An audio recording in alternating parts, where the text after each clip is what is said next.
Good evening on a Wednesday. Thanks for being here. I'm Lauren Maloney. Let's get to this breaking news. Tonight, police have found the truck belonging to a Waterbury man missing for nearly 16 years.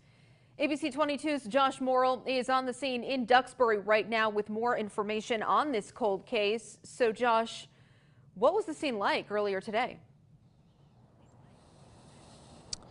Well, Lauren, I arrived here in Duxbury just after 2 p.m. and police surrounded a little inlet near Duxbury Community Gardens, and they were called here to the Winooski River after divers found a truck that hasn't been seen in over 15 years.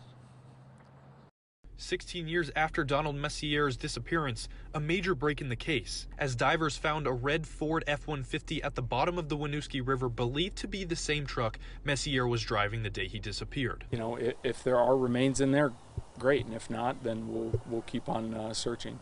But it's just another place for us to investigate and see if we can bring some closure to the family. In October 2006, Messier was last seen leaving a party in Waitsfield in his red pickup, and he was reported missing when he didn't show up for work. Police have not been able to locate Messier since then, and Adventures with Purpose, an independent search group that produces a YouTube show, started working on the case last year independent from the police. They say they didn't find anything originally, but new information from locals in Waterbury caused them to come back this year. Nick Rinn, their team leader, says they retraced Messier's possible routes back to his residence that night that those close to him say he preferred. The Winooski River right here follows River Road, which would have been a potential route home from the party that night that Donnie went missing. So about a mile upstream from here, we put in one of our boats. So as we moved along the river, we were just looking for any potential deep holes next to the road where in an accident scenario, late at night, somebody could potentially drive off the road and into the water. And when I happened to get to basically the first hole that was deep enough to conceal a vehicle, that's where I spotted the vehicle. Rinn said his group contacted the police after they confirmed Messier's license plates and that they plan to aid the police in their dive to pull up the truck. Tomorrow, we're going to come back down here in the morning and we're going to be working with the law enforcement. They have their own dive group that's going to be going in and doing most of the dredging, but they're going to utilize some of our equipment and we're going to assist any way we can. Daly echoed Rinn's statement, saying they had to create a plan of how they will pull up the vehicle. We're going to getting set today just to make sure we have all our resources in play, and then we're going to dive tomorrow on the vehicle. Rinn said there was no sign of any remains in the vehicle when they first discovered it because of how much debris was in it, and they don't yet know where the vehicle entered the water.